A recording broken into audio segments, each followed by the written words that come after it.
Bom, nós vamos começar hoje uma nova parte da nossa disciplina, que é finalmente a ideia de direito, né? Então nós vamos ver como a ideia de direito surge entre os gregos, e ela surge com o filósofo Aristóteles.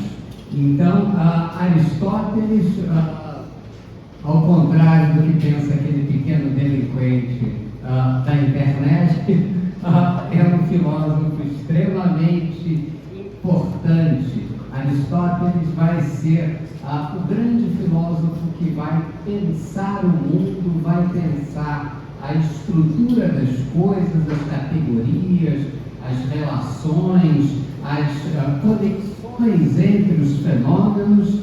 E Aristóteles também vai pensar algo extremamente importante, que é a ideia de direito. Então é em Aristóteles que surge a organização da ideia de direito. Então a gente vai ver aqui o pensamento aristotélico, né? E Aristóteles é um filósofo diferente de Platão. Embora ele tenha sido discípulo de Platão, ele vai seguir toda uma linha diversa, né? Platão é um filósofo idealista, Aristóteles é um filósofo empírico, é um filósofo indutivo. Ele parte das coisas para chegar à generalização das ideias. Então as ideias começam nas coisas, as ideias começam a partir das coisas, e por indução você chega às generalizações, né? Então essa é a importância de Aristóteles, né? Bom, também quero apresentar para vocês a nossa estagiária docente, Alessandra. Alessandra vai acompanhar essa disciplina de História do Direito. Ela é mestranda aqui na linha de Direito da Cidade, né? Está fazendo mestrado em Direito da Cidade. Também é juíza lá na comarca de Araruama, né? Juíza civil em Araruama. Então ela vai acompanhar a matéria. Ela também vai dar alguns pontos complementares a essa disciplina. Então a gente vai também, ela vai dar alguns tópicos, né, que são umas coisas importantes aí para vocês saberem no direito, aproveitar também a experiência dela aí na magistratura, né, e então, apresentada aí nessa.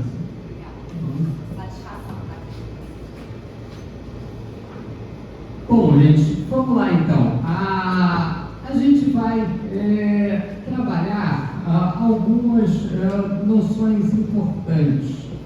Mas antes a gente vai fazer uma pequena revisão aqui de Platão. O que aprendemos com Platão?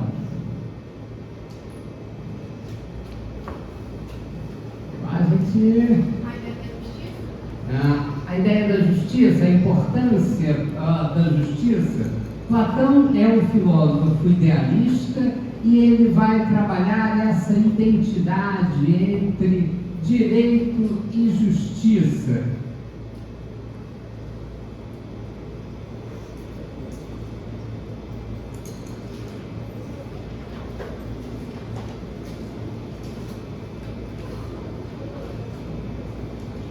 O que mais aprendemos? Oi? Como estabelecer uma cidade bem ordenada? O que precisamos para estabelecer a cidade ideal?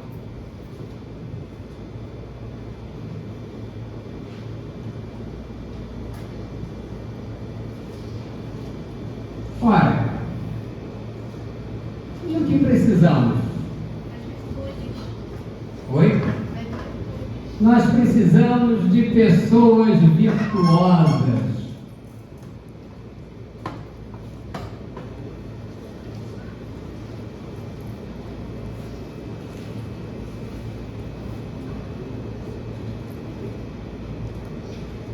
Ora, o desenvolvimento das virtudes. Então, a cidade ideal, ela é um processo educacional.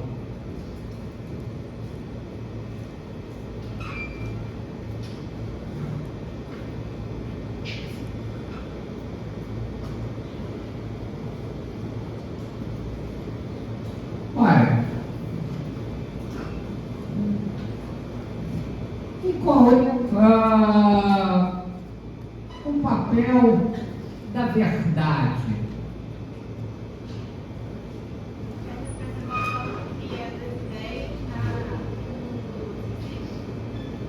Sim, mas qual a importância da verdade para a cidade?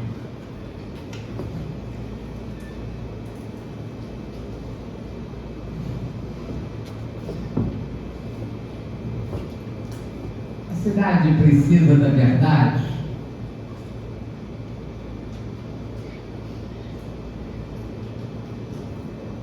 Podemos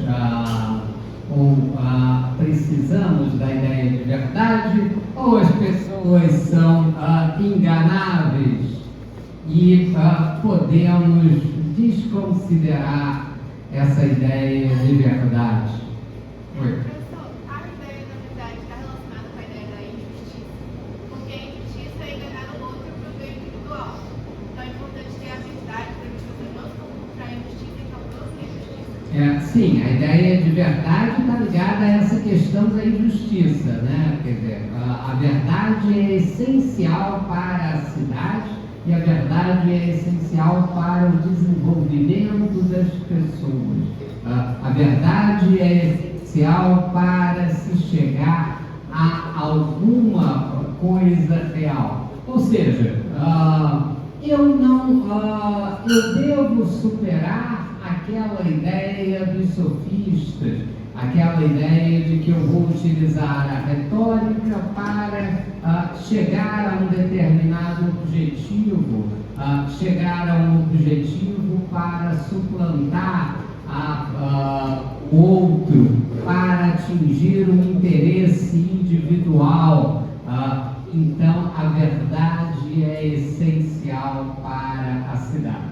Então, primeiro, existe a verdade. Então, existe algo que é o real. E essa verdade, ela é importante, ela é alcançável e ela é essencial para o bem da cidade. Então, eu preciso demonstrar aquilo que seja a ideia de verdade, porque isso é essencial para o desenvolvimento da cidade. E para o desenvolvimento do direito?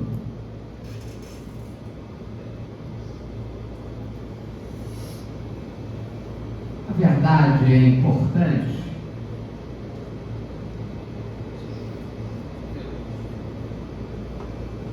Como é que se chega à verdade no direito? Um advogado pode ser mentiroso? Pode. Ele está defendendo um ponto de vista, ele está defendendo o seu cliente, ele está expondo a sua verdade. Ora, se um advogado é um mentiroso e se o outro advogado também é um mentiroso, como se chega à verdade? Oi? Se chega à verdade através de um processo, e o processo é dialético. Então, a verdade surge dos contrários, a verdade surge de uma dialética. O processo judicial nada mais é do que um processo dialético entre A, que afirma alguma coisa, B, que contesta aquela coisa, e a verdade vai surgir desse processo dialético. Ora, um processo que que é regulado, que é arbitrado, por um juiz. Ora, o juiz não tem que conhecer a totalidade da realidade. O juiz tem que conhecer a verdade que surge do processo, que surge da dialética do processo. Então, na realidade, o juiz tem que saber quem tem razão numa determinada contenda, num determinado litígio. Então, é do processo que vai surgir a verdade. Mas cada parte afirma a sua história, né?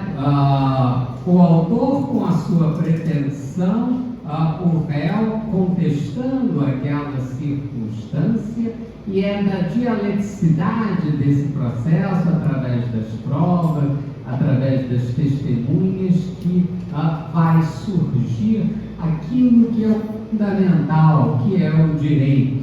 Ora, então a verdade é essencial na cidade, a verdade é essencial para o direito, e a verdade surge desse processo. Ora, o que mais Platão estabeleceu como importante?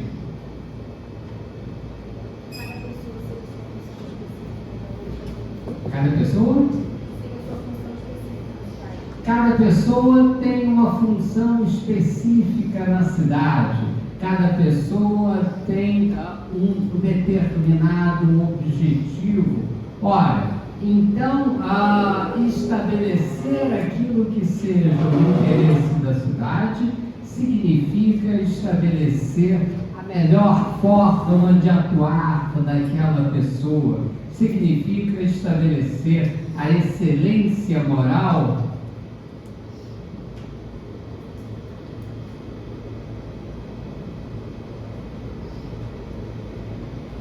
naquela atuação. Ora, e como é que eu chego à excelência moral numa determinada circunstância?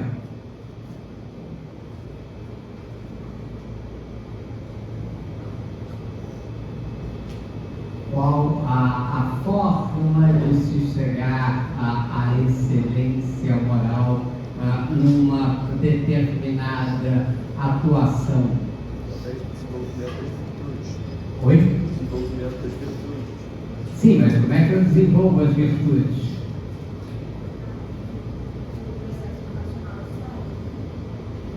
Sim, mas o que significa esse processo educacional? Oi? Não entendi. O equilíbrio da alma. Mas como eu vou chegar ao equilíbrio da alma? Como é que um alfaiate chega à sua excelência moral? Praticamente. Na prática. É o hábito de fazer as roupas, é o hábito de fazer um terno, é o hábito de estabelecer a exata medida daquela roupa para uma determinada pessoa. Ora, então, aquilo que seja a excelência moral é um hábito das pessoas virtuosas. Então, é isso que Platão vai estabelecer. Ora, cada um tem que chegar à sua excelência moral, à sua virtude a partir desse hábito. Então, ele vai dizer que isso é um processo educacional, nem todos chegarão a essa circunstância e somente alguns chegarão ao ponto máximo, aquele em que você contemplou a verdadeira realidade. A verdadeira realidade é a ideia do bem.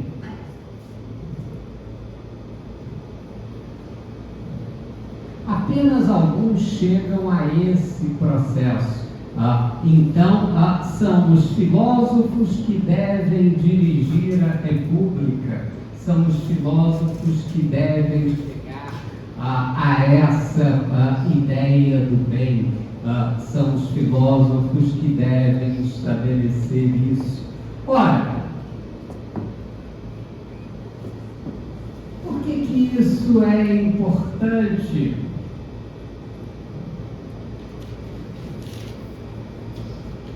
Os idiotas devem dirigir a República?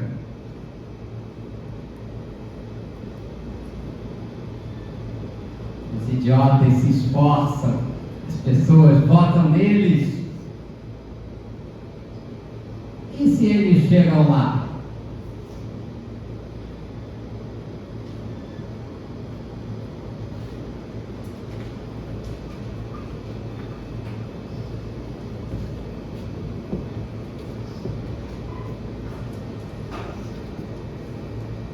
Por que os idiotas não devem dirigir a República?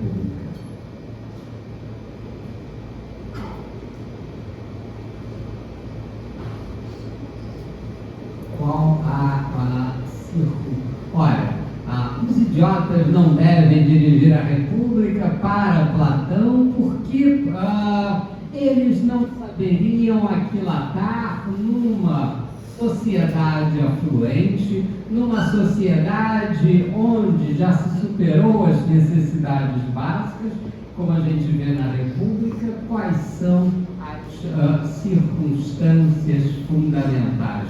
Ora, é apenas aquele que conseguiu avaliar cada ponto fundamental, cada circunstância, que saberá estabelecer qual é o valor de cada coisa. Então, é apenas aquele que chegou a se aproximar da ideia de bem, que sabe qual é o peso de cada coisa, que vai tomar a atitude mais perfeita, que vai saber aquilatar qual é o ponto justo onde eu vou estabelecer cada uma das circunstâncias. É por isso que os filósofos devem governar a República.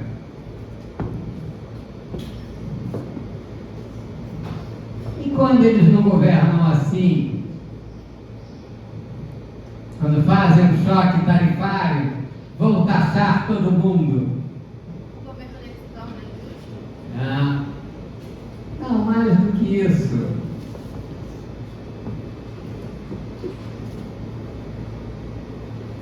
Porque a tarifa não é a palavra mais bonita da língua inglesa.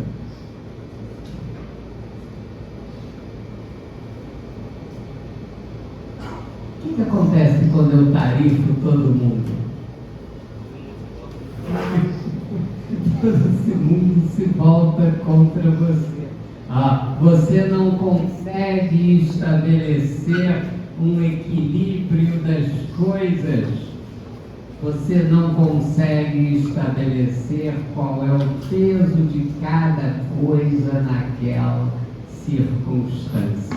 E aí você começa a ter problemas. Qual o principal problema que você pode ter nessa circunstância?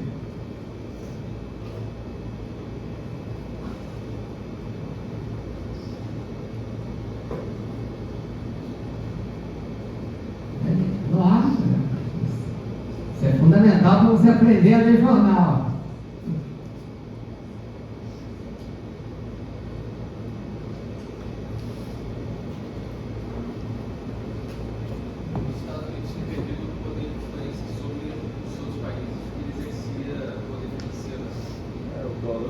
Sim, mas o que torna esse poder financeiro importante? Sim, e o que garante as reservas em dólar? Por que eu escolho o dólar e não o marco alemão? A confiança na estabilidade da moeda. A confiança na estabilidade da moeda. Uma palavra importante, trust.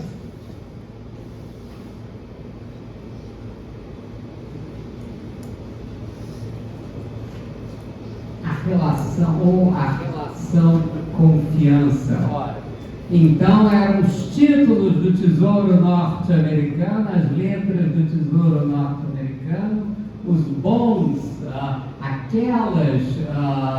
aquela grande reserva de valor do mundo, aquilo para onde todo o dinheiro corria quando ele era confiável. Ora, o que acontece quando essa confiança se quebra?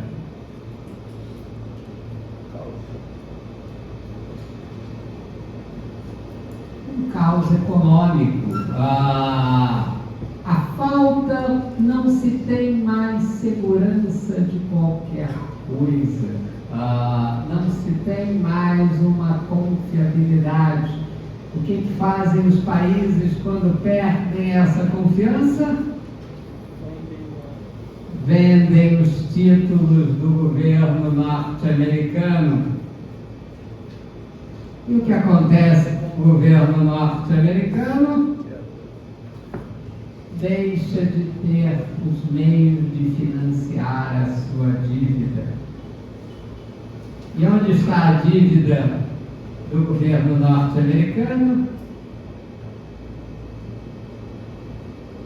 Na mão dos japoneses, na mão dos chineses, na mão daqueles que confiam que aquele será ou aquele sistema estabelecerá a melhor relação possível para os seus bens, para a sua confiança.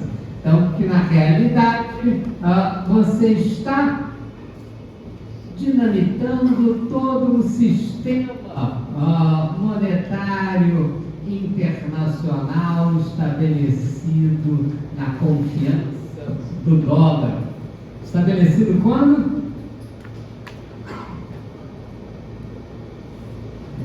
Começa isso 1944 em Bretton Woods. Então o sistema norte-americano, o sistema de confiança internacional, primeiro no padrão ouro com a paridade no dólar, a partir de 1971 com a paridade exclusiva no dólar, tudo baseado na ideia de confiança, na ideia de que aquela pessoa vai estabelecer a confiabilidade do sistema. Então, é aquele que está na testa do sistema que deve garantir o perfeito equilíbrio do interesse de todos.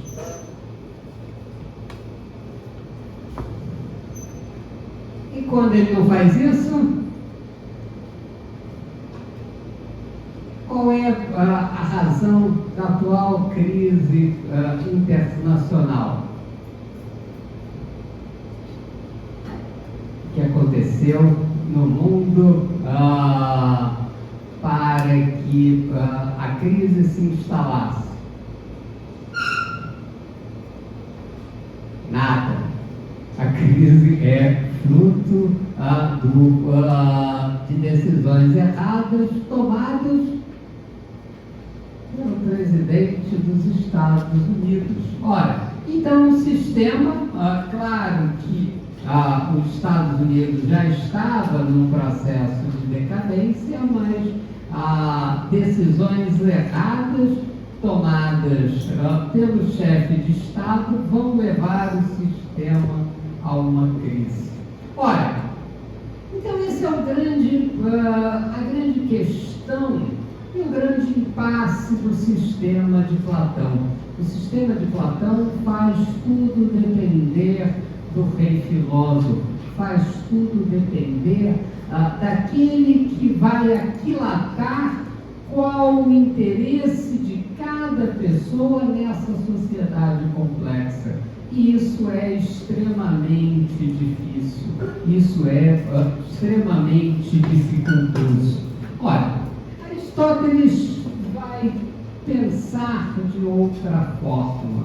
O sistema não pode depender das decisões de uma única pessoa. O sistema tem que funcionar de modo que qualquer pessoa possa aquilatar o valor das coisas.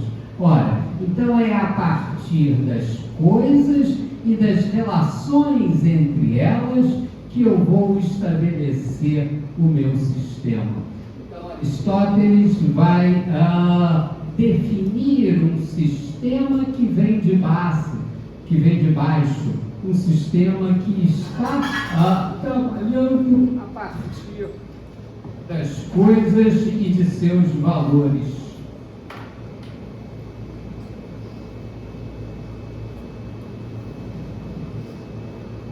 Ora, quem foi Aristóteles? Ele nasce em Estagira, uma colônia grega da Trácia, no litoral setentrional do Mar Egeu, em 384 a.C. Aos 18 anos, em 367, foi para Atenas, ingressou na Academia Platônica, onde ficou 20 anos até a morte do mestre. Em 343, é convidado pelo rei Filipe para a corte da Macedônia, como preceptor do príncipe Alexandre, então um jovem de 13 anos. De volta a Atenas, em 335, Aristóteles fundava perto do templo de Apolo Lícito a sua escola. Daí o nome Liceu dado à sua escola, também chamada peripatética, devido ao costume de dar lições passeando nos umbrosos caminhos do ginásio de Apolo.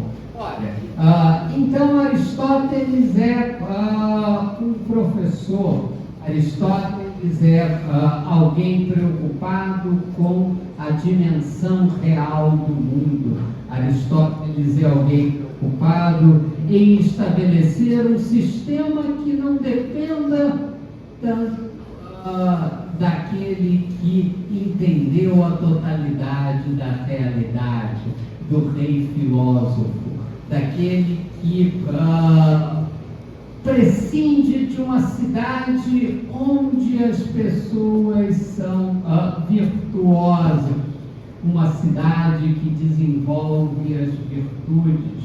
Por quê? As pessoas são virtuosas? Não, as pessoas procuram se desenvolver de acordo com os seus baixos instintos, de acordo com a parte mais apetitiva da alma. Então, deixadas as suas circunstâncias, você terá as piores soluções possíveis. Basta você olhar a internet para me dar razão nessas circunstâncias.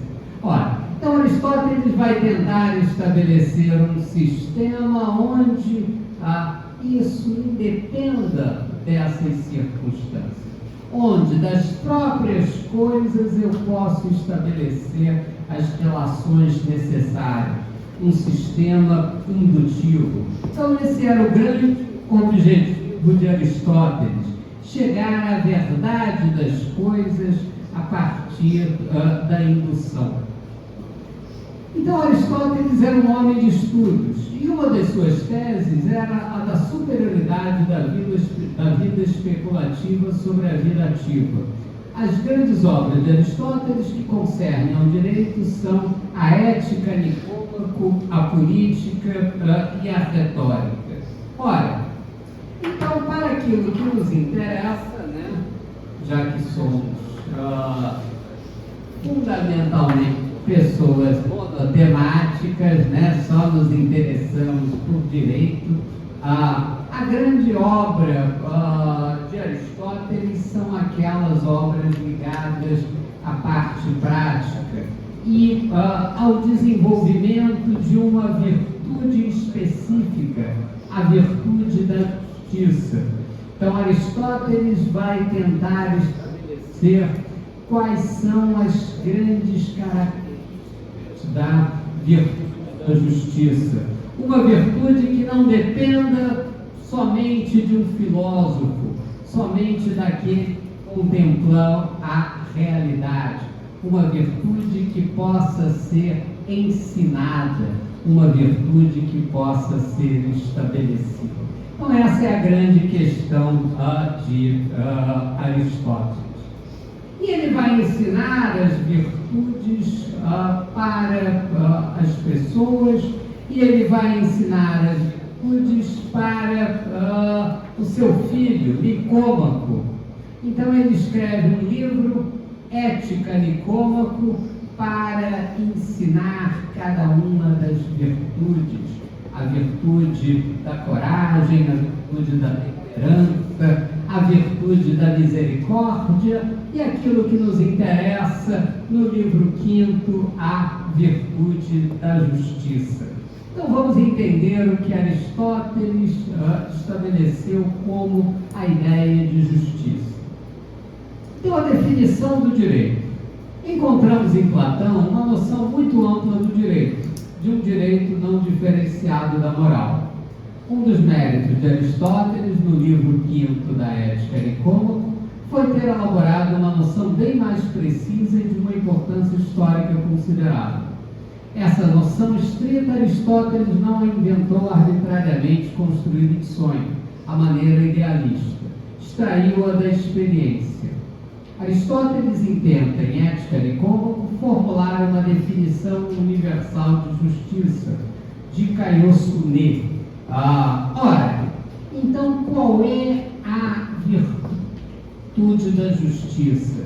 E como a partir das coisas, como a partir da realidade, eu posso entender essa virtude? Então ele vai examinar a virtude em concreto, ele vai examinar a virtude naquilo que ela existe. Então ele vai dizer o seguinte: a justiça de Kaiosune pode ser definida em dois sentidos principais, denominados justiça geral e justiça particular. Então, a partir da ideia ou da virtude da justiça, ele vai identificar quais são os elementos da justiça. Ora, então os elementos da justiça para Aristóteles é a justiça geral e a justiça particular. Então ele vai dizer o seguinte: justiça geral designa-se às vezes por justo, e é com essa observação que se inicia a investigação de Aristóteles, toda conduta que pareça conforme à lei moral. E nesse sentido a justiça inclui todas as virtudes, é uma virtude universal. Aristóteles não rejeitou totalmente essa acepção ampla, mostrou a sua razão de ser, porque podíamos ser levados a qualificar toda a virtude, mesmo a temperança e a coragem, com a palavra justiça. Por exemplo, quando consideramos o exercício dessas virtudes em função de sua utilidade social, quando se considera, por exemplo, a coragem como cumprimento de um dever para com a pátria. Ora, então, essa ideia de justiça num sentido amplo, de tudo aquilo que é em conformidade com a moral, Aristóteles vai estabelecer como essa conformidade. Ora, Aristóteles vai estabelecer que a virtude da justiça é a virtude do dikaios, do homem justo.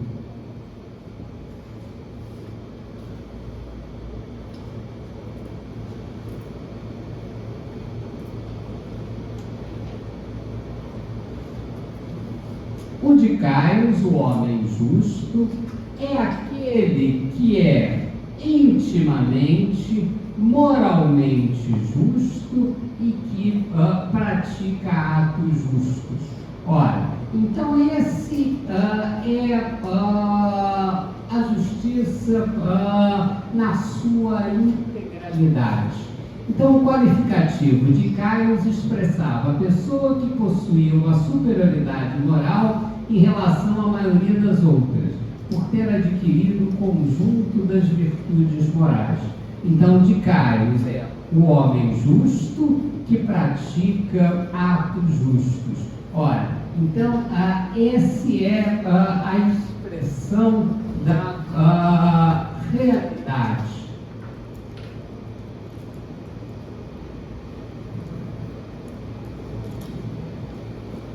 Na Ética Nicômaco, observamos que, segundo dizem todas as pessoas, a justiça é a disposição da alma, graças à qual elas se dispõem a fazer o que é justo, a agir justamente e a desejar o que é justo. Portanto, a justiça é frequentemente considerada a mais elevada forma de excelência moral, e nem a estrela vespertina nem a matutina é tão maravilhosa. Também se diz proverbialmente que na justiça se resume toda a excelência. Aristóteles observava que esse sentido geral de justiça não tinha uma relação direta com o direito, uma vez que não cabia aos juízes conduzir os cidadãos à perfeição moral, mas sim resolver os seus litígios relativos aos bens e cargos, cargas presentes na vida social. A justiça, nessa acepção larga, se aplica a toda conduta conforme a lei moral. Nesse sentido, a justiça geral é a própria moralidade, inclui todas as virtudes, é a virtude universal. Ora, então esse sentido amplo de justiça, ele não corresponde àquilo que seja a ideia de direito. Por quê?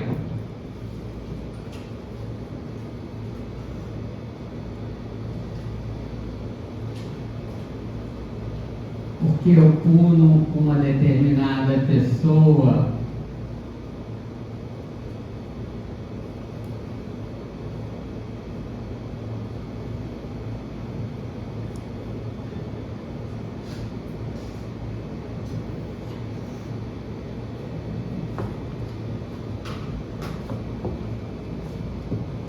pense se você vivesse num país arbitrário onde uma pessoa com um alto cargo corresse atrás de um cidadão negro com uma arma,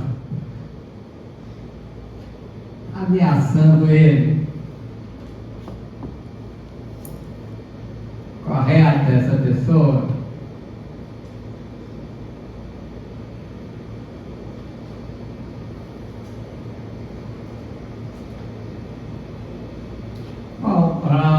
O objetivo de uma punição nessa hipótese?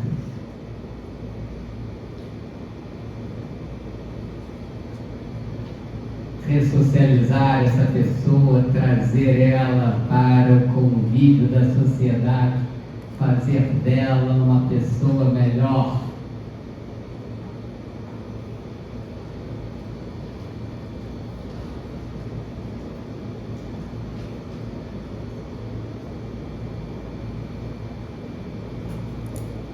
A ressocialização é o objetivo da penalidade? Oi? É a condição da luta e a Sim, mas é esse o objetivo? Trazer a pessoa para uma situação melhor? Mas pode ser uma consequência, né? Tipo, primeiro você vai punir ela do que ela fez. A consequência é ela não fazer de novo, mas... Exatamente. Aristóteles vai identificar que a principal circunstância do direito não é estabelecer ou trazer essa pessoa de novo para a convivência social. A principal questão do direito é estabelecer aquilo ou punir aquela pessoa por aquela determinada conduta.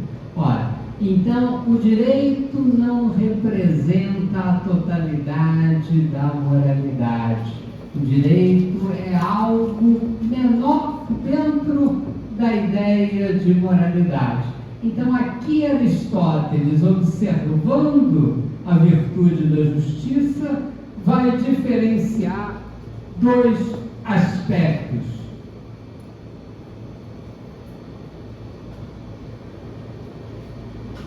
O primeiro é essa ideia da totalidade da moralidade. Essa pessoa deve buscar consertar o seu comportamento para ser reaceita na sociedade, ser reaceita naquele convívio social. Mas isso não representa a totalidade do direito. O direito é uma parte menor dessa realidade.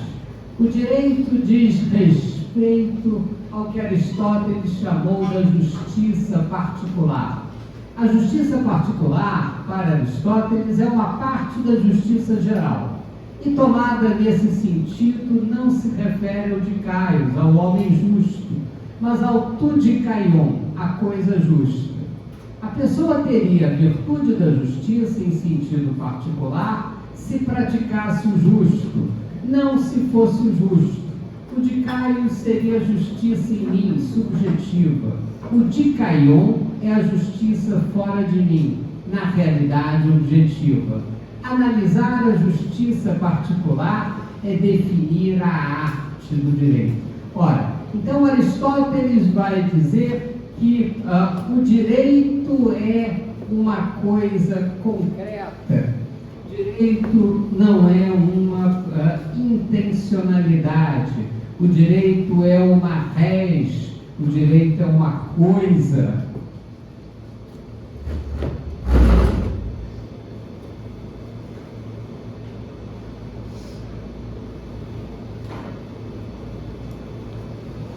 O direito é algo que existe no mundo, é uma proporção que existe nas coisas. Então, é uma parte dessa moralidade. Ora,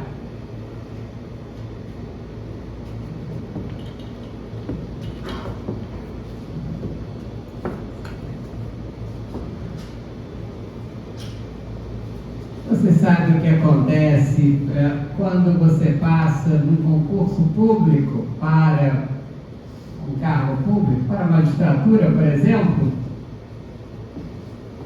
Qual é a primeira coisa que acontece instantaneamente? Não, você ganha um sócio que vai ficar com 27,5% de tudo aquilo que você ganha. Então, instantaneamente você adquire um sócio naquela sua circunstância. 27,5% de imposto de renda. Por que você paga o imposto de renda?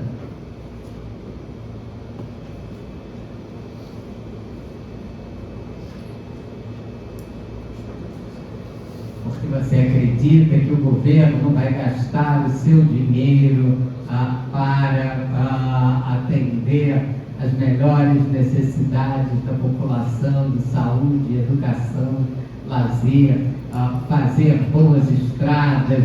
Você confia que o governo gastará bem esse dinheiro para todas as necessidades coletivas? Por isso que você paga o imposto de renda? Não. Então o que você paga? Você paga porque você sabe que a Receita Federal do Brasil é extremamente eficiente na cobrança. Você paga para não sofrer as sanções. Você paga pelos piores motivos. Você paga não acreditando que o governo gastará bem aquele seu dinheiro. Mas mesmo assim você paga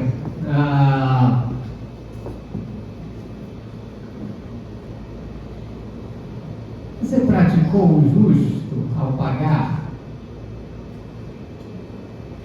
Você é uma criatura desprezível, né? Paga só para não ser preso, só pelas piores razões possíveis. Você está em conformidade com o direito? Você é um dicário, um homem justo? Não, né?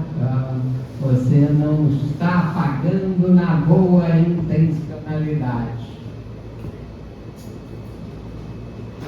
Mas você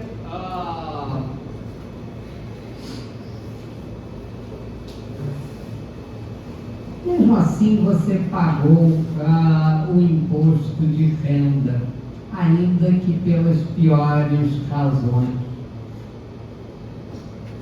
Você está em conformidade com o direito? Sim, você pagou, você praticou o ato justo, você praticou aquele ato em conformidade com o direito. Ora, então, a justiça, sentido particular, para Aristóteles, não é a totalidade da justiça geral, não é a intencionalidade. A justiça, para Aristóteles, ela é uma parte da justiça geral. A parte da justiça geral que diz respeito à prática do justo.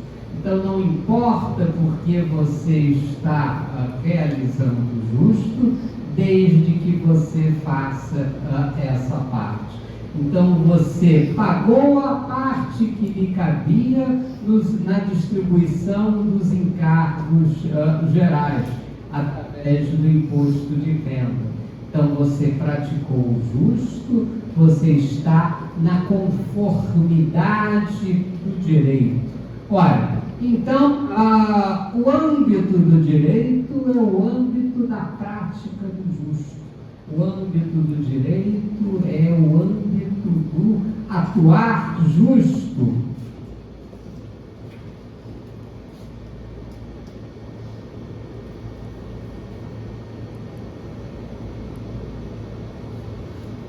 Entenderam isso?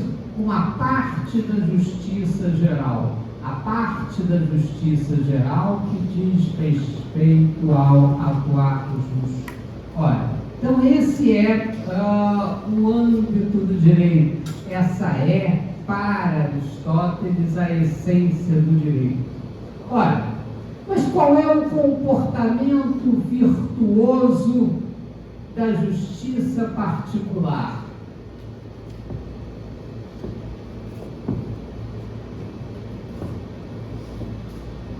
Sonegar o imposto de renda?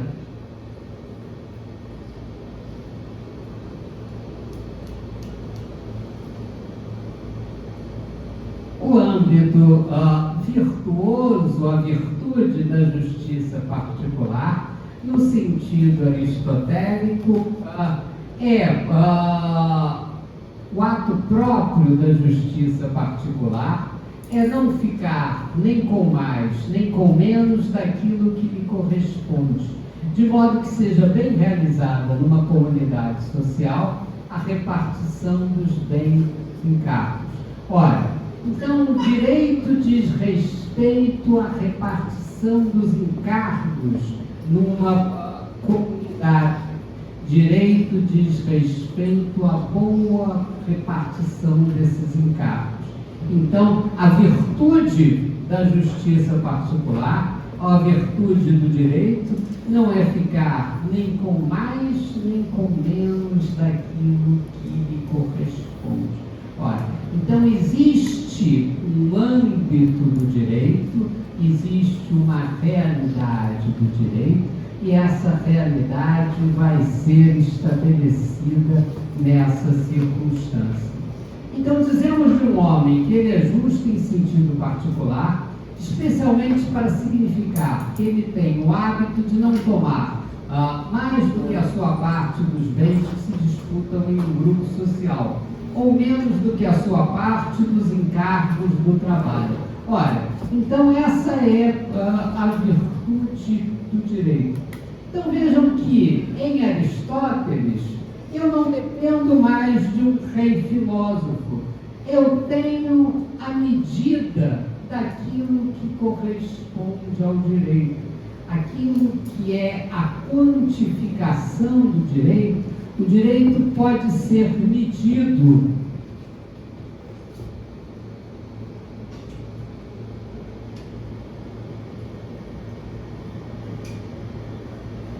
O direito pode ser estabelecido de acordo com a sua circunstância. Ora, o que faz um juiz num processo?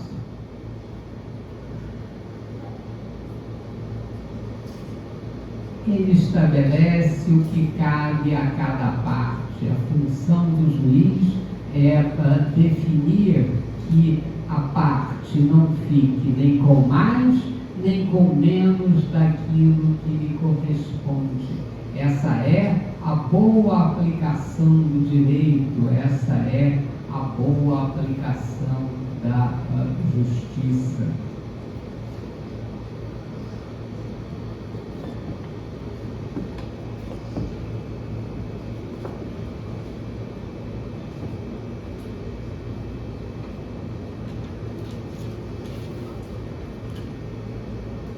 Vamos ver isso numa situação concreta. Vocês estão acompanhando o projeto de correção da tabela do imposto de renda? Quem está acompanhando?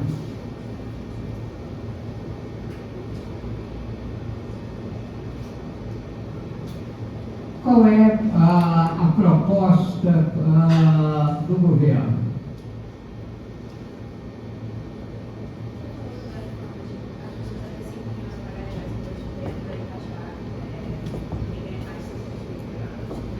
Ele vai estabelecer, ou a proposta do governo é estabelecer uma correção da tabela do imposto de renda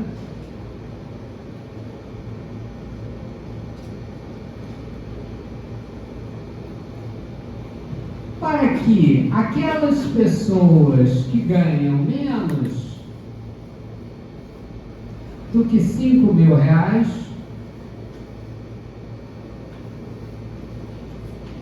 não paguem o imposto de renda, e aquelas pessoas que ganham entre R$5.000 e R$7.000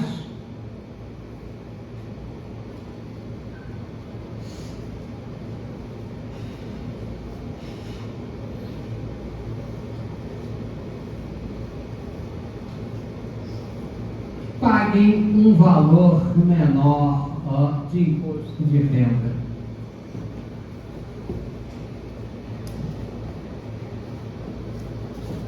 Por que estabelecer essa medida?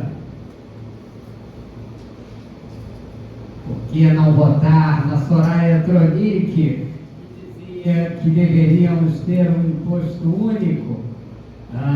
Todos deveriam pagar o mesmo imposto de renda.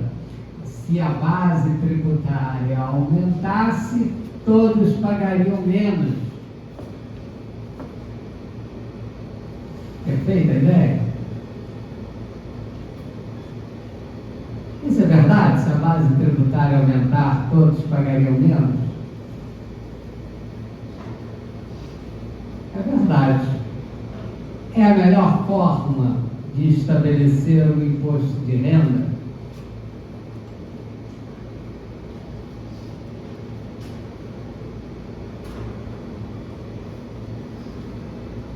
Como bem tributar o imposto de renda?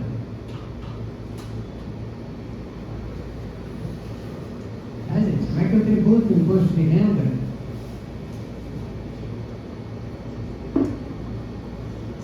aumenta a base tributária?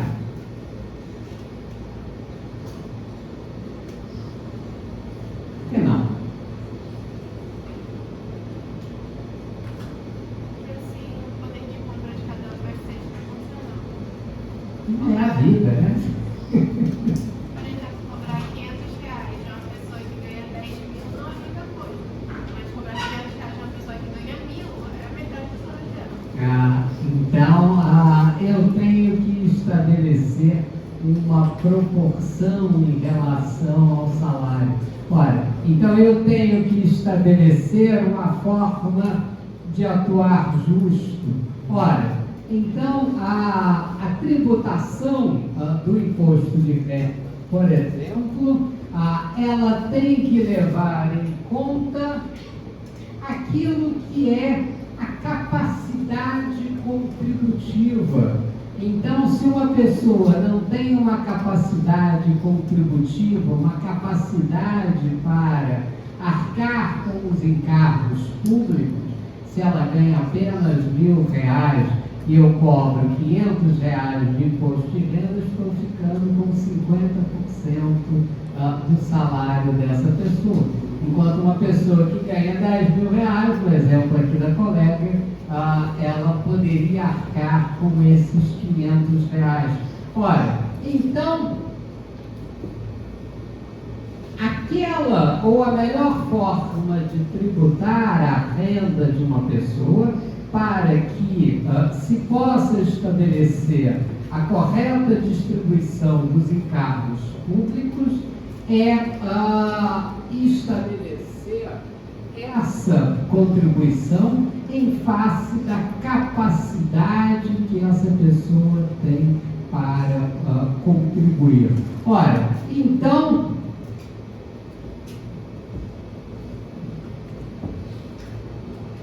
quem ganha menos de R$5.000 tem uma capacidade, gera renda para contribuir com os encargos públicos?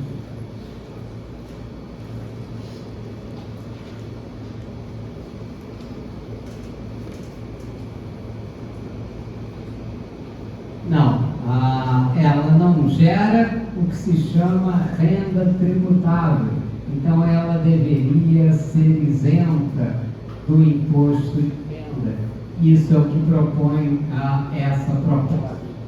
Aqueles que ganham entre 5 e 7 mil reais têm já uma certa capacidade de contribuir com os encargos públicos, mas essa capacidade não é grande. Por isso, o imposto tem que ser menor. Ora, mas isso vai gerar um problema de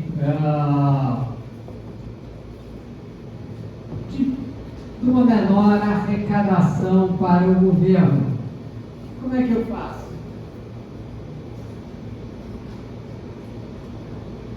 Quem deve pagar? Achar um pouco mais as grandes fortunas. Por que as grandes fortunas? Porque eles têm mais capacidade de pagamento? Vai influenciar menos o padrão de vida.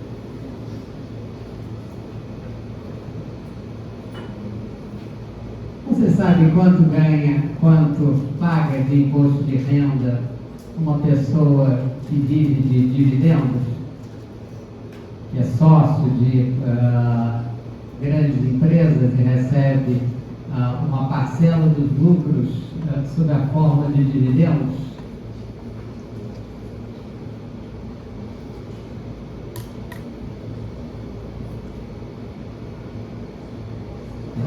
Ninguém sabe quanto paga de imposto? Paga nada. Zero. Dividendos não são tributados nesse país. Olha, então alguém que seja sócio de uma grande empresa e recebe dividendos por isso não paga absolutamente nada. Você é um assalariado, se você passar num cargo público, você deverá pagar uma alíquota de 27,5%, que será cobrada na fonte, sem possibilidade que você possa fugir dessa tributação. Olha, então, vejam que aqui eu tenho uma iniquidade na cobrança da tributação, na cobrança desses encargos. Olha, então, distribuir, seja, aquilo que deve ser pago para os encargos públicos deve ser feito de uma maneira que não se fique nem com mais nem com menos daquilo que lhe corresponde. Então, por exemplo, a proposta do governo é equitativa, porque vai cobrar de uma parcela que hoje não paga qualquer imposto sobre essa renda, vai passar a cobrar. Oi? Uma parte dos super ricos, né? Ele está atingindo quem é sócio de grandes empresas e recebe dividendos. Essa é a proposta do governo. Ainda não pega todos os super ricos, né? Já pega uma parte deles. Quem está reclamando? Faria Lima, né? 140 mil pessoas serão atingidas nessa circunstância. Olha, então, estabelecer qual é a virtude da justiça particular é definir isso, é definir quem deverá pagar, o que pagar e como pagar. Olha, então eu estou criando uma fórmula para estabelecer a medida do justo. Olha, a medida do justo, ela é, em Aristóteles, objetiva. Eu não preciso mais de um rei filósofo. Eu tenho agora um mecanismo a partir do qual eu sei qual é a medida do justo. E esse mecanismo é o direito. Entenderam isso, gente? Então, Aristóteles traz o direito de volta à terra. Aristóteles traz o direito para a realidade. Então, o direito é uma forma indutiva de estabelecer a medida do justo. Claro, até aqui? Ok? Essa é uma parte fundamental.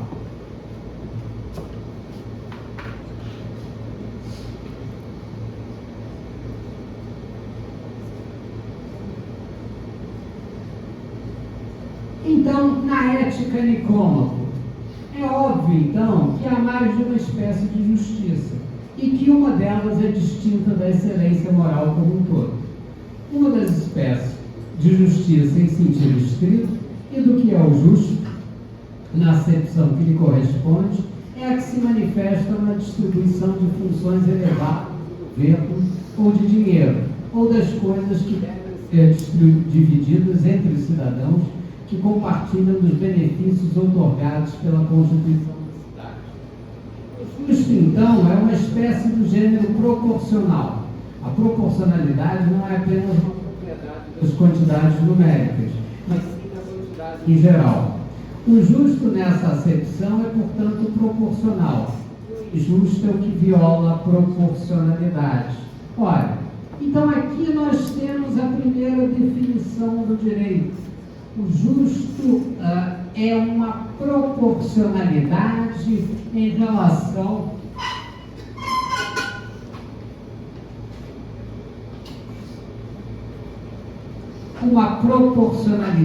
em relação à finalidade.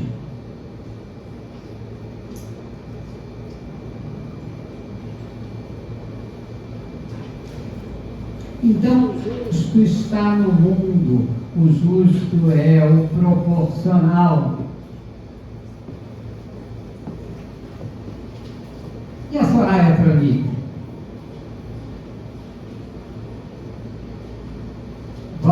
ela para presidente? Por que ela só teve 1,4% dos votos? Porque ela não tinha uma boa proposta em relação ao país. Aquilo que ela buscava, por exemplo, em relação aos impostos, era desproporcional em relação à finalidade. Então, por ser pouco aristotélica, ela não mereceu o voto de ninguém. Entenderam? Okay?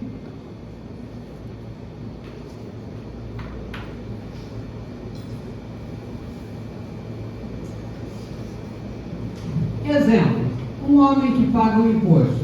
Caso ele sonegasse o imposto, seria injusto. Se pagasse mais do que deve, estaria sendo liberal, indulgente. Contudo, a justiça em sentido particular é exatamente o pagamento da cota que lhe cabe na partição de impostos da sociedade. Nem mais, nem menos. Ora, então a grande tarefa do direito é estabelecer a repartição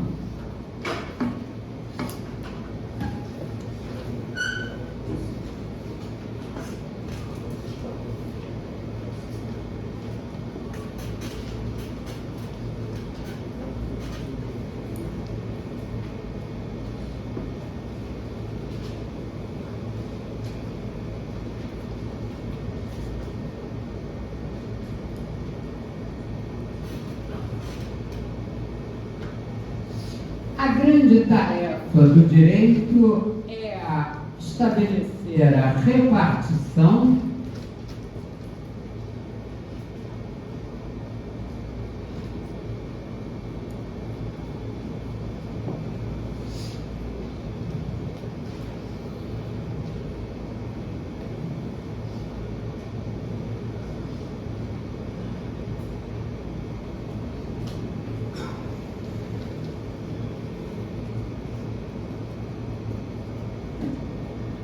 dos bens externos em um grupo social. Então, a repartição é o objetivo da arte do direito. Os bens externos, a sua matéria. E o grupo social, o seu campo de aplicação. Ora, então, o direito é uma realidade objetiva. O direito é uma realidade que está no mundo. Ora, então, o direito é a forma de repartir os bens sociais segundo um determinado critério. Então, dikaion, o direito, em grego clássico, é uma palavra do gênero neutro, que indica uma coisa e não uma pessoa. Significa, portanto, a coisa justa e não a pessoa justa.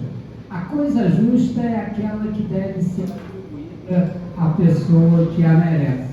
Ora, então, direito para Aristóteles é uma forma de merecimento. Uma forma de merecimento consoante uma finalidade. Então, há uma maneira justa de distribuir os bens que existem para serem distribuídos. Ora,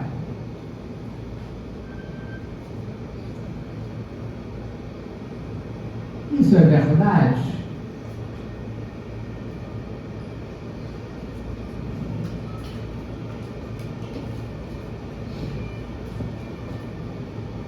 O Código Penal é uma distribuição justa das penalidades? Posso fazer qualquer regra penal?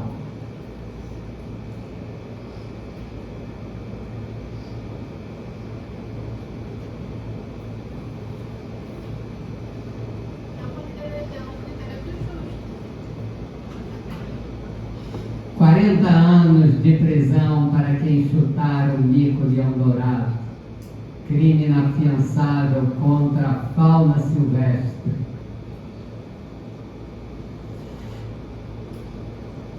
Boa proporção? Não, né? Porque Se eu estabeleço 40 anos de prisão para quem chutar o mico de Eldorado, e se o fiscal do IBAMA aparecer naquele momento, vai ser um negócio melhor matar o fiscal do IBAMA. Por quê? O homicídio tem uma pena apenas de 6 a 20 anos e o homicídio o homicídio tem progressão de regime.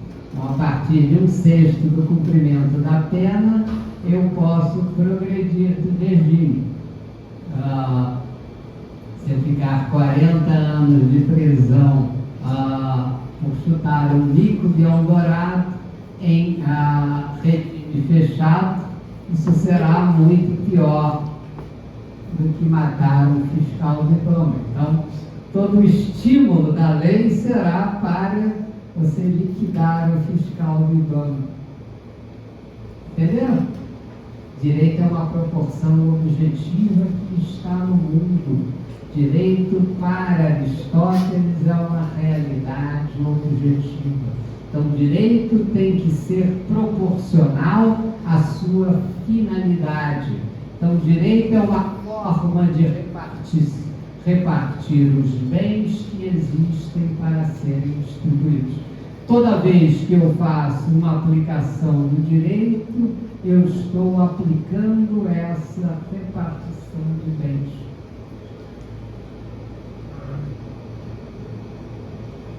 Porque Victor Hugo escreveu Os Miseráveis.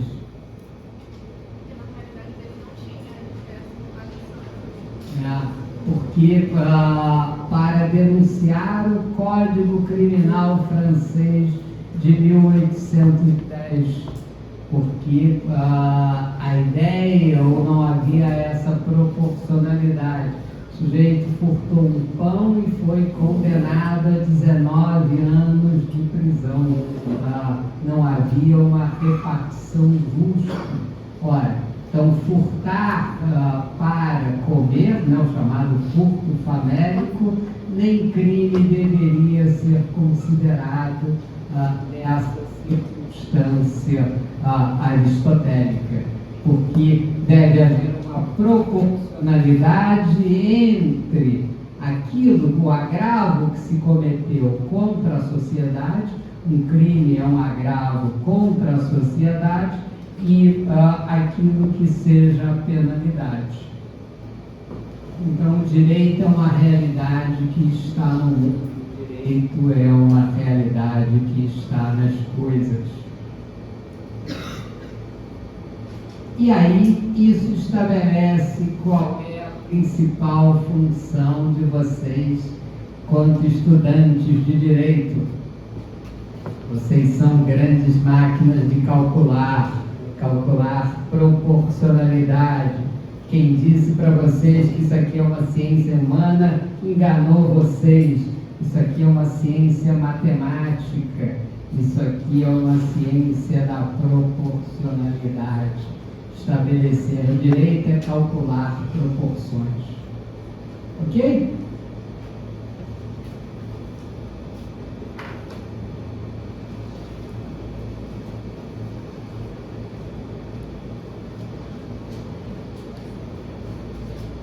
Então, a conduta justa do homem justo, do Dicaios, é a justiça em mim, subjetiva. O direito, o Dicaion, é a justiça fora de mim, no real, a mesma coisa justa, objetiva. O direito está, sim, fora do homem, em ré, nas coisas justas, de acordo com determinada proporção, o justo meio objetivo. E aqui um conceito importante aristotélico. A justa medida. Então, estabelecer o que seja o direito significa estabelecer a justa medida em cada coisa. Há uma justa medida no imposto de renda, há uma justa medida nas coisas. O direito é uma relação social. O direito é uma relação entre duas coisas. Ora, como é que se chama uma relação entre duas duas coisas. Conceito básico da matemática. Quando eu quero relacionar A com B, como é que se chama isso? Proporção. Proporção é a medida, mas a relação entre A e B, função.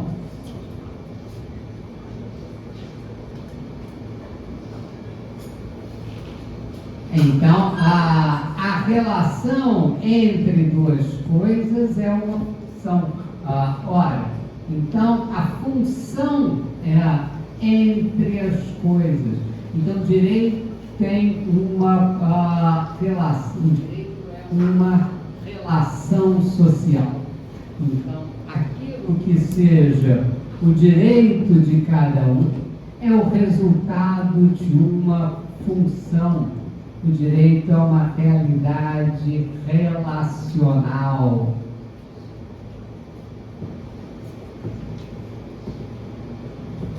Robinson Crusoe na sua ilha, há direito?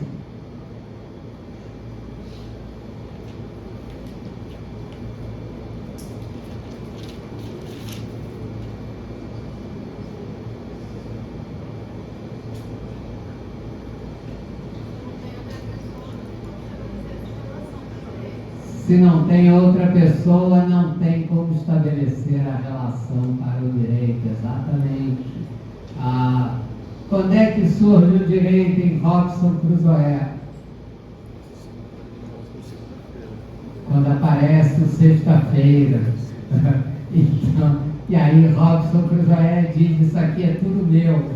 Então aí você tem uma relação de direito. Então o direito é uma relação social. Então toda vez que você for estabelecer uma norma de direito, você tem que verificar qual é o grupo social, qual é a relação que se estabelece entre esse grupo social e qual é o critério de partição que deve ser estabelecido. Então, direito é fundamentalmente uma relação social.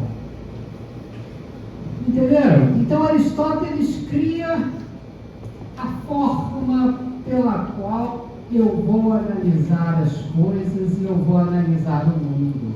Existe uma relação que está no mundo, existe uma relação que está nas coisas. Eu não preciso mais de um rei filósofo que calcule isso para mim. Agora há uma medida para calcular essas coisas. Então, o direito é uma relação social direcionada ao justo. Assim, em um litígio, o direito será a justa parte que corresponde a cada uma das pessoas envolvidas nele, o que significa reconhecer que não somente resulta impossível concebê-lo à margem das relações interpessoais, senão que também esse direito é necessariamente limitado. Pode ser uma vantagem ou uma desvantagem.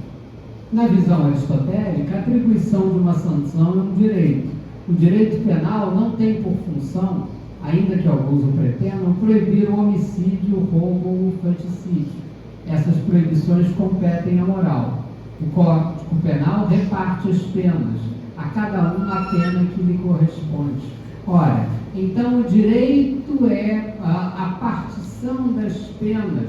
Alguém causou um agravo à sociedade. Esse agravo deve ser punido. E esse agravo deve ser punido de acordo com uma circunstância. Direito não é uma norma jurídica.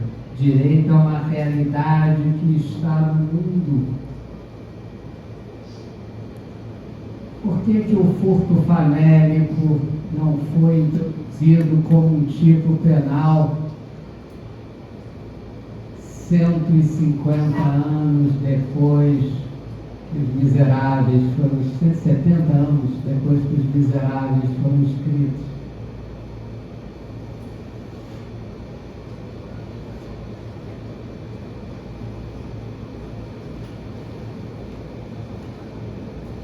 Vitor Hugo fracassou?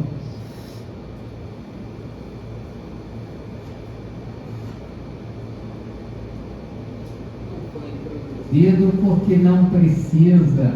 A ideia do furto famélico vai ser estabelecida automaticamente. Se furtar um pão não significa um agravo à sociedade, não deve receber uma reprimenda pelo Código Penal.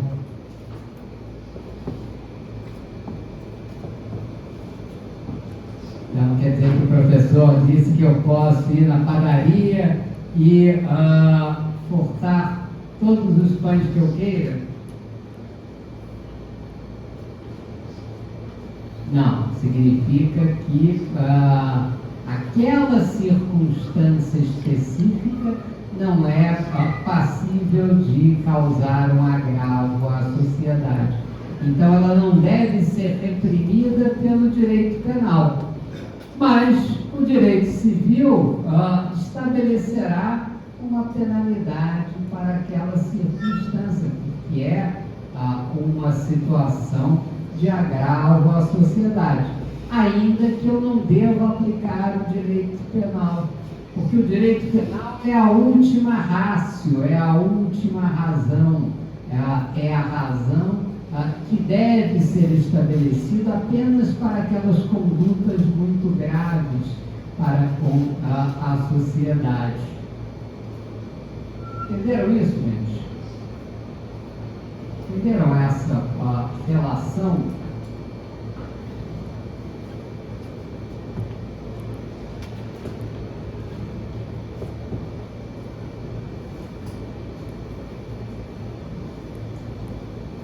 Por que blasfemar contra Deus não é um crime?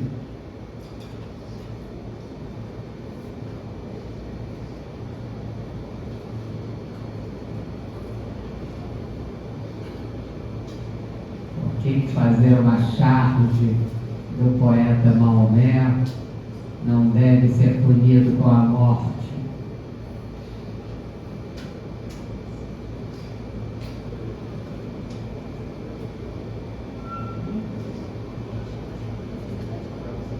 Oi? Porque a sociedade é laica, isso não é um tema importante, isso é um tema que deve ser deixado às relações privadas. Ora, então, se não é um tema importante para a sociedade, se não é um tema importante para a divisão de valores, não cabe a aplicação da lei penal. Então, por isso que blasfêmia não é crime, não é sequer previsto no Código Penal, porque só deve fazer parte do Código Penal aquilo que diz respeito ao interesse preponderante da sociedade. Entenderam isso, gente? Ok?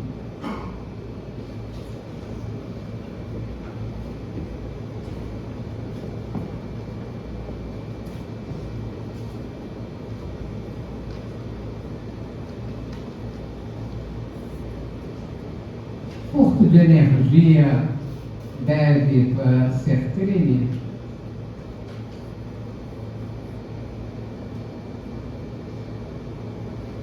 Não era crime antes de um sujeito chamado Thomas Alva Edison inventar a energia elétrica, ou pelo menos inventar a forma de conduzi-la?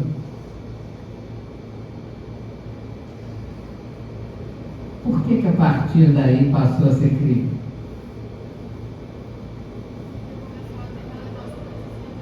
Começou a ter relevância para a sociedade, começou a ter um determinado significado. Então, constituiu um determinado valor.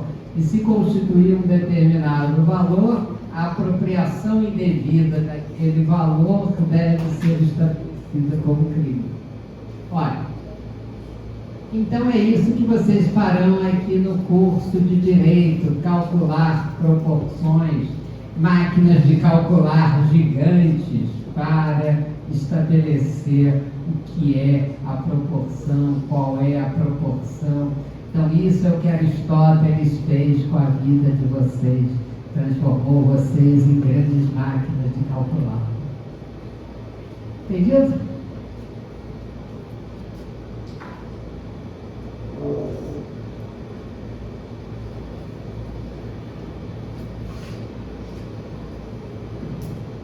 A justa medida nas coisas. Aristóteles acrescenta ao tu de Caion o justo meio. Justo meio é o que exige o maior esforço.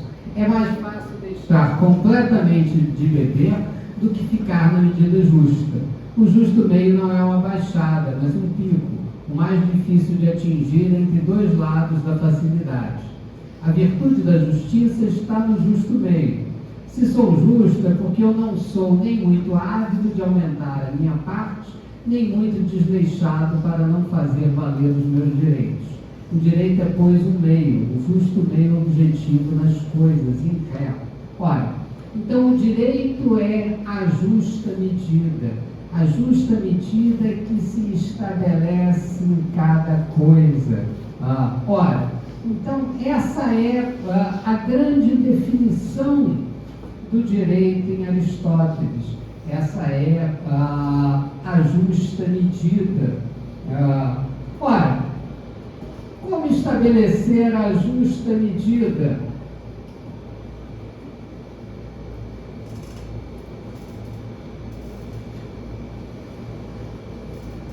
A obrigação médica é uma obrigação de meio ou de resultado?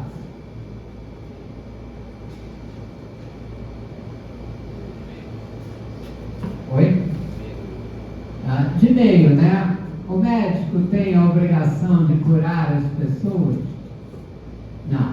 O médico tem a obrigação de usar o melhor da técnica, o melhor dos seus esforços para estabelecer o melhor procedimento naquela determinada circunstância, mas não se pode exigir que ele cure uma determinada pessoa. Ora, então a mulher vai lá fazer uma rinoplastia e o médico usa o melhor dos seus esforços para tentar estabelecer ali um nariz perfeito, né? Aquele narizinho arrebitado, com aquela pontinha para cima, ele acaba torto. Posso processar o médico? Por quê? É uma obrigação de lei. Ele tinha apenas a obrigação de fazer o melhor esforço dele.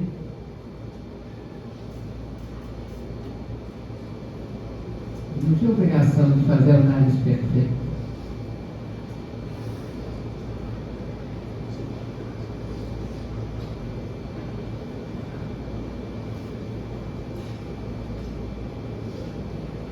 Escapei dessa, posso largar o direito de deixar a cirurgia plástica sem consequência, caso eu não consiga fazer o nariz perfeito?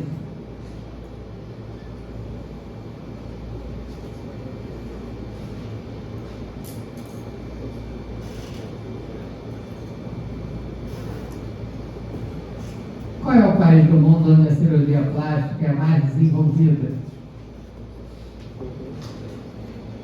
Brasil, né? Fazer um nariz perfeito é uma possibilidade cirúrgica ou é uma certeza cirúrgica? Com o desenvolvimento atual da técnica da cirurgia plástica. É uma certeza jurídica, né? Você escolhe até nariz, né? O cirurgião plástico vai lá, mostra, tem todos esses narizes aqui, qual que você prefere? E ele tem a obrigação de fazer o desenvolvimento atual da técnica exatamente aquele nariz. Olha, então vejam que aquilo que seja a proporção pode estabelecer uma obrigação, que é a obrigação médica, que via de regra é uma obrigação de meio, se transforma em algumas circunstâncias numa obrigação de resultado. Por quê? Porque o desenvolvimento da técnica me permite isso. Então, a cirurgia plástica, a rinoplastia, cirurgia plástica de nariz, é hoje uma obrigação de resultado. Você tem a obrigação de atingir um determinado resultado.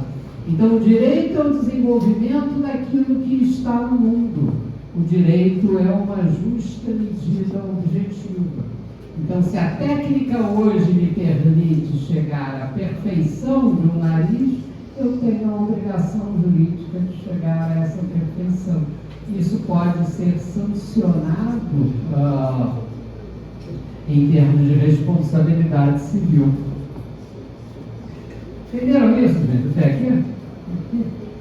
Ora, então vejam que no direito clássico eu tenho aquilo que se chama uma ausência do conceito de direito subjetivo. Ao direito antigo, então, é estranha a nossa noção de direito subjetivo. E toda a temática de direitos individuais como absolutos e exclusivos de cada pessoa, sem conexão e, portanto, sem limitação inicial alguma com os demais. Qual é o professor de direito civil aqui de vocês? O Eduardo Nunes. O que o Eduardo falou sobre direito subjetivo?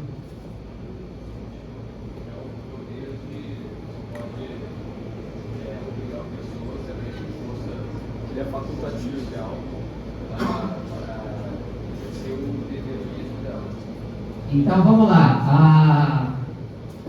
Há como poder jurídico de exigir,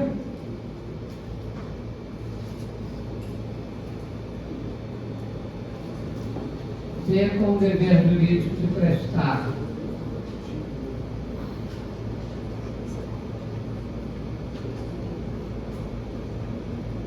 Não prestada aquela circunstância, surge a responsabilidade. Ora, uma faculdade de agir consoante aquilo que a regra estabelece.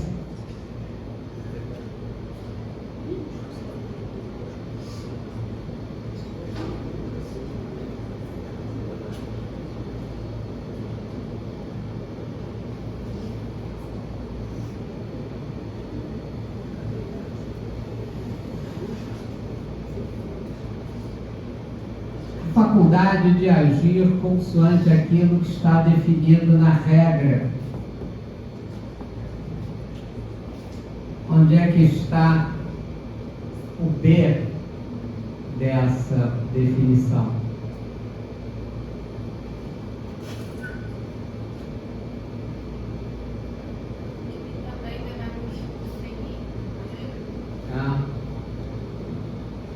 Onde é que está o B? A regra diz que você deve agir de uma determinada maneira e te dá uma faculdade de agir consoante a regra. E a relação social, onde é que está?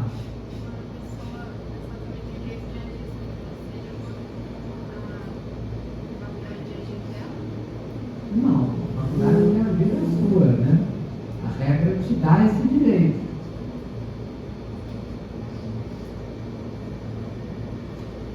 Entenderam o conceito de direito subjetivo? Não é uma relação social. É algo que se estabelece entre uma regra e uma determinada pessoa. Uma faculdade de agir consoante aquilo que a regra estabelece. Ora, para Aristóteles, não. Direito é uma relação social. Direito só é uma faculdade de agir se outra pessoa tiver o dever jurídico de prestar. Então é preciso que exista outra pessoa para que o direito se estabeleça. Então o conceito de direito subjetivo é um conceito estranho ao direito clássico, porque na realidade ele confunde a noção de direito com a noção de poder. Um poder de agir consoante aquilo que a norma estabelece. Mas direito não é isso para Aristóteles. Direito é sempre uma relação proporcional. Direito tem que estar sempre como uma relação entre as pessoas. Claro, gente, entendido isso aqui? Então vejam que Aristóteles traz toda uma modificação do direito. Eu não preciso mais do rei filósofo. Eu agora sei calcular aquilo que seja o direito.